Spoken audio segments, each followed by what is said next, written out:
What's going on, beautiful people? Welcome to another episode of Chicago Bulls Central, man. It's me, Bobby, holding it down. C-Dub ain't here today, but we're going to hold it down nonetheless. On today's episode, we're talking about Eddie Goldman's retirement, which was surprising. More Madden ratings for the Bears. We'll also get into ESPN says Justin Fields is going to lead the NFL in interceptions. We'll get into all that and more on today's Chicago Bears Central. You are now tuned in to Chicago Bears Central, your number one place for all Chicago Bears news and content. All right, Bobby, we got some stuff to talk about, fam. Like, I'm tired of the disrespect. We got a lot of disrespect to talk about. Before we get into the disrespect, bro, Eddie Goldman, after signing a one-year deal with the Atlanta Falcons to reconnect with Ryan Poles, decided to go ahead and call it quits. He's actually retiring, bro, at 28 years old. What do you think about this and Eddie Goldman's retirement, brother? Man, I think it was just too damn soon. Only 28 years old, had some good years, and then sat out for that COVID year. Came back last year, didn't really look like the same player. And I guess that year off probably was like, man, look, I'm in for the work from home jobs now. Something, I don't know. Could be, but that's the new wave right now. A lot of people want to work from home. But hey, if it's whatever he go out and do, I hope that he succeed, you know what I'm saying? And I wish that we could have kept him, but it just didn't work out. You know what I'm saying? Because we need the depth. But he went over there with the Atlanta Falcons, probably saw what they had and was like, man, we going to be trash. I'm going to just go ahead and hang them up, and I'm going to work from home. Yeah. So here's a question I have for you. Like, after seeing this, right, as well as Bilal Nichols, Khalil Mack, everyone that's left so far, doesn't that make it like Ryan Poles is actually making the right decisions for this team? For anyone who's questioned it, right? Like, you got to think that Ryan Poles is making the correct decisions, right, bro? Yeah, he's making the correct decision, and we already know. And when we first came on and even came together, banded, and we started working on the show, we said it early. It's like we clearing up some cap space because we got like over 50 million in dead cap that we still got to handle this year. Exactly. We know the prime year is gonna be 2023. Hence why only one contract would only exceeded 3 years, and that was to Larry Ogunjobi. All the other ones was prove-it deals. You know what I'm saying? You want to be with the Chicago Bears for the future, you got 1 year to prove it. Players like Byron Pringle, Quanda Muhammad, Justin Jones, and then it's just other players. You know what I'm saying? Tavon Young. Like, these guys got to prove it. They even came off injury or they did a little something with their previous teams. And if you want to be a part of the future, you got to show up. So, hey, right now he looking like a genius. Could he turn to a jackass? We don't know. Could, though. Yeah, and then I mean, you got Bilal Nichols, who was put on the PUP list after signing a 2-year deal with the Raiders. And yeah, he's young. He was 25 years old, but it shows again that Ryan Poles is just he's being smart. Like, everything, like the money that would have went to Nichols, instead it goes to Justin Jones, who Justin Jones looks like he's primed to have a pretty good season for us, man. Listen, Ryan Poles is, and I think I said that Eddie Goldman was going to reunite with Poles. It was actually Pace. The two names be getting me confused, but it's so Ryan Poles. Yeah, I know, right? Both the front, the head coach and the exec. Yeah, so but they both got I mean, Ryan Poles. Shout out to Ryan Poles. I really do, and I think it's really going to be. We've said this before. It's hard to judge exactly the job that Poles has done this offseason because it's a lot of future projections that come in that, but overall I think he's made the right decisions for the team's long-term health, and it's showing. Like, I mean, it sucks that Eddie Goldman retired at 28 years old, but at the end of the day, like you said, that season off must have found the secret to life in that season off, to where training camp was getting ready to come back. He's like, you know what, I'm good on y'all, man. I've been home for I've been home since January. I might as well stay home now. Yeah, exactly, man. But so we got new ratings coming out, and then actually after we put this list together for the episode, we actually got more ratings coming out for Bears running backs as well. So we're going to go first with the running backs. David Montgomery at 84 in Madden, Khalil Herbert at 73. What do you make of those two's rating? I thought Khalil Herbert was going to be a little bit. I thought David Montgomery was probably going to be more around the 88 range, but I thought Khalil Herbert showed maybe a 78, almost 80 ability last season. But what do you think about those ratings, brother? Man, Khalil, you said 73 for Khalil Herbert, right? 73 for Khalil Herbert, 84 for David Montgomery. I think, it's okay. Nothing. I wouldn't say these are blatant disrespect. How I feel like Darnell Mooney is blatant disrespect. But I got 79 for that man. Yeah, I got my spew on that. If you want me to touch on that real quick. Oh, go ahead, bro. Go into Man, look. First and foremost, they put Terry McLaurin as a top 10 wide receiver. Don't know how. You feel me? And he got a 90. Yeah. Mooney got a 79. Their numbers are literally identical. 81 receptions for Mooney, 77 for McLaurin, 1055 for Mooney, 1053 for McLaurin. Four touchdowns for Mooney, 5 touchdowns for McLaurin. Mm-hmm. Both of them had shitty years. The Bears were 6-11. The Commanders, or the Washington football team at the time, was 7-10. I don't get it. You know what I'm saying? I'm not saying Darnell Mooney should be in that 90, but what was the measurements to make one person a 90 and one person a 79 if the numbers are identical and they still had the same impact on the teams respectively? Didn't make sense to me. Yeah, and then if anything, I would have actually given the better rating to Darnell Mooney in that case, considering he didn't have a consistent quarterback all season. He was playing in Matt Nagy's bullshit ass offense on top of that. Like, hey man, listen, listen, there's so many reasons why Darnell Mooney should have been higher than a 79, bro. Like, I really did think he was gonna come in at about an 85, 88, bro. That would have been good. I wouldn't even complain. It's crazy. Now, Byron Pringle, 75, Pettis, 74, N'Keal Harry, 72. Horrible. David Moore, 69, and Valius Jones is 69. Like, the wideouts were horrible. I'm like, ugh. Come on, bro. Come on. Now, some people that did, some people that did a little bit better is some of the defensive players for the Bears. So Roquan Smith, 89 overall. I agree with that. Robert Quinn, an 83, which I think that's a bit low considering the season he had last year. Travis Gibson, a 75. That makes sense to me. Muhammad, a 72, and Nicholas Morrow, 71. I'm not as down on those ratings as I am our offensive players so far. Yeah, the only one I'm like all the other. I'm with you on the Robert Quinn one because I'm like 18 and a half sacks. He broke a franchise record. You at least could have gave him an 85, 88 in that range. And then all the other ones, I'm like, okay, it's fine. You know, Morrow, he coming off injury. So it was okay. And Muhammad, he only had like 6 sacks last year. So it wasn't like a crazy productive year for him. So I was like, okay, cool. It is what it is. Yeah. But overall, Madden, it just gives us something to talk about, man. Listen, the Bears, they haven't released Justin Fields rating yet. I can't wait to see what that's going to be. Like, I can't wait to see what that's going to be. They finna get my boy a solid 70.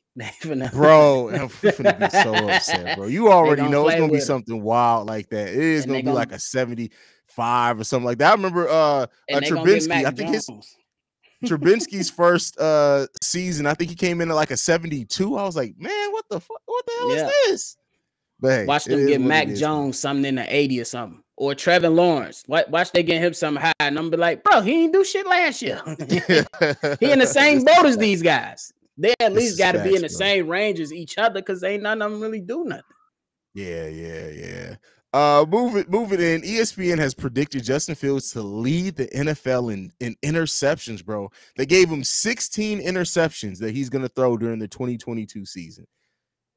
Why so much hate, bro? Like, don't get me wrong.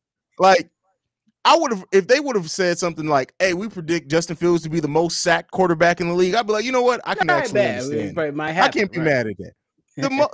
The most of all quarterbacks. So you mean come on, man. What do you think about it, brother? Man, look, Trey Lance is about to start the first time for a full season. So that means he got some adjusting to do. He ain't gonna be able to run every play. God damn. Yeah. So I see him. I can look towards Geno Smith, or if they go with Drew Lock in Seattle, I can look towards them. I don't know why they keep calling this man Danny Dimes because he ain't dropped a dime since he came in the NFL. But what about him? He turnover prone like crazy. And then Sam Darnold. I think Sam Darnold, I mean, he might not lead the NFL, but I think in the first few weeks, he might throw so many interceptions and create turnovers, he's going to lose his job. I don't see it at the end. I see Justin Fields throwing double-digit interceptions. But come on, man, you know what I'm saying? I don't say lead in the NFL because it's a number of things that you could put in that. Them variables, injuries, new systems with these quarterbacks. Hell, Like, even the Super Bowl winning quarterback, Matthew Stafford, he threw 17 interceptions last year. So you never know. Yeah, I mean, never the really thing know. is that and I get why there's so much doubt around the Chicago Bears, but like I really do feel like at this point there's like a effort by ESPN specific. A lot of their analysts throw some stuff at us to like just crap on the Bears, and it's like, listen, man, yes, we're a rebuilding team. We all know that, right? There's clearly we are a rebuilding team, but Justin Fields' throw rate last season, while he did throw 10 interceptions, like it was solid last season. Like, come on, man.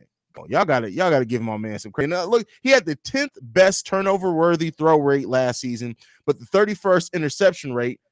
So, like, come on, man. Y'all gotta give my man some credit, fam. And I think that in the offense, bro, Matt Nagy tried to make him into a like legit pocket passer. We don't know how the offense is gonna look. We don't know what it's gonna look like, but from what we're hearing, he's gonna be going more towards his strengths, getting out of the pocket. Now, if he getting out of the pocket and just blowing over the head of his tight end or something missing in the flat, that's on him. But I don't see, you know what I'm saying, him leading the NFL in interceptions. I believe there's lesser quarterbacks out there that can lead the NFL in interceptions. So exactly. Y'all just got to keep Fields upright in the offensive line, and everything else is going to take care of itself. Like I said, I believe he'll lead the league in sacks before I believe he'll lead the league in interceptions. So agree, because we don't know what this offensive line gonna look. We know that they rotating guys in and out, but we don't know if it's for the betterment of Justin Fields. So we just gotta wait and see. Sure. We got 2 weeks, baby. 2 weeks. It's coming. And then we do hear you talked about the offense and what it's gonna look like. So I read an article earlier this week, in that it's going to be extremely run heavy. So that's why you can expect Montgomery and Khalil Herbert to have big seasons, bro. So I'm going to ask you this before we move into the next topic. How many rushing yards do you think Montgomery and Khalil Herbert are going to have this season? Give me 1,200 for Montgomery. Give me a good 700-800 for Herbert.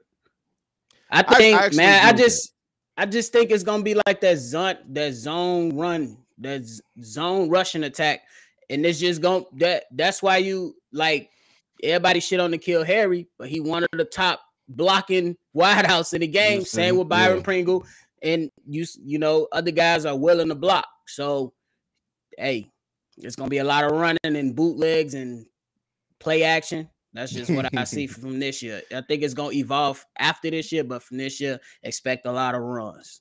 Yeah, especially while they're still trying to see what they have in that offensive line. Now, if they feel like they've uncovered something, or after preseason, they're like, no, this offensive line is going to be able to handle protecting Justin Fields, and we may see a little bit more passing. But like you said, as Justin Fields is still learning, he's still coming along. I do think they're going to run very heavy, and I think Khalil Herbert and David Montgomery are going to have big seasons this year if they both can stay healthy. So knock on wood, let's hope everybody stays healthy. But yeah, it's going to be a fun season, bro. And I can't wait till we start doing live after post-game shows, bro, because it's going to be. You already know it's going to be lit. We're going to have a brew, the cognac, the tequila, whatever we feeling for that weekend. Because I don't just drink cognac, y'all. Don't get at me, but I drink tequila too. Real good tequila too. Got tequila, especially good. See, I think people have the stigma about tequila because a lot of people have drunk a lot of cheap tequila. It's like, no, if you have good tequila, it changes your life, man. I'm going to tell y'all, erase Patron off your life. If it's just the regular one, some other good ones out there, take the regular one out your life. Take the Jose Cuervo out your life. Yeah, we don't do those. Those the popular ones amongst my color folks. Exactly. No real tequila. Well, let's go ahead and move on, man. Bleacher Report has picked the Bears to have under 5.5 wins this season, brother. That means they're picking us to have either 5 wins or less. Jesus. That's crazy. Man, look. I think I went at least 7 or 8 wins. So look, and that's the same thing I posted on a short, y'all. Louis Reddick was like, Bears fans, don't get mad at me. And y'all heard what I said. I said, don't tell us what to do. Yeah. But I put a word before that. Shut up, bitch. That's what all this should have been said with Louis Reddick's ass. But yeah. Don't tell us what to do. Ain't nobody mad at you. We just tired of hearing this disrespect coming towards the Bulls and the Bears. Let's be real. Me personally, I can't wait to see Justin Fields go against his second year draft peers. Draft class. Yes, I can't wait to see him go against Mac Jones. I can't wait to see him go against Zach Williams, because if he busts their ass, then some of that chatter died down a little bit. You know what I'm saying? But hey, the smoke gonna keep coming all year. Even if they go out and lose week 1, it's gonna be more smoke. If they go out and win, they still gonna be talking. It don't matter. You know what I'm saying? Like a lot of people, like today, they still got the Packers as a Super Bowl favorite. How? How? And then they always putting the Cowboys in that every single year. We tired. Y'all not tired of hearing that? But every day on Undisputed, we got to hear Skip Bayless talk about how the Cowboys gonna be up for the championship. Come on, it's so bro. crazy how the Cowboys or the Lakers in the NFL, like they try to find a reason to talk about the Cowboys all the time when we know exactly what the Cowboys are going to be every season. They're going to be a solid regular season team that breaks apart and doesn't make it far in the playoffs. That's every year. Every year. Like, come on, man. They keep coming for us, man. The Cowboys are a curse, and mainly I don't even hate the Cowboys players at all, but it's their fan base, bro. They're the most obnoxious fan base in almost all of sports, bro. Like I really hate Cowboys fans, bro. Absolutely. I hate that shit. For them, basically, like they saying we can't even at least split a game within our division. Like under 5. We at least gonna split a couple of those against our division rivals. And then on the list, we got the Jets, we got the Texans, we got the New York Giants. So that's 6 wins. Come on, we can't do none of that. I'm going over. I'm gonna bet my money on over. Definitely going over, bro. Like I said, I'm not expecting the Bears to go on like some big time run or even necessarily make the playoffs. But the way that people are talking about the Chicago Bears, just be prepared to be surprised. Because like, if people are thinking that the Bears can't even get 5 wins, you definitely about to be surprised. And that's all I can say.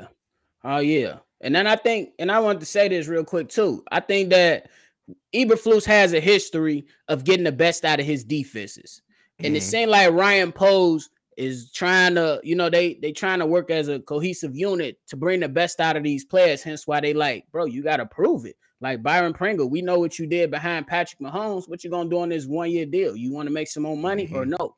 And then you take a shot on N'Keal Harry, who was a first-round draft pick, who has talent, but in my opinion, wasn't used properly.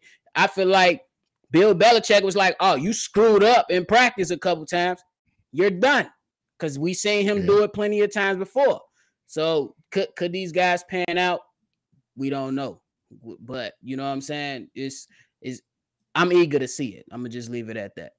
For sure. So it looks like we got a couple of more too. Eddie Jackson at 83 overall. Jaquan Brisker as a rookie coming in at a 73 overall. Okay. That's not bad. DeAndre Houston Carson coming in at 72.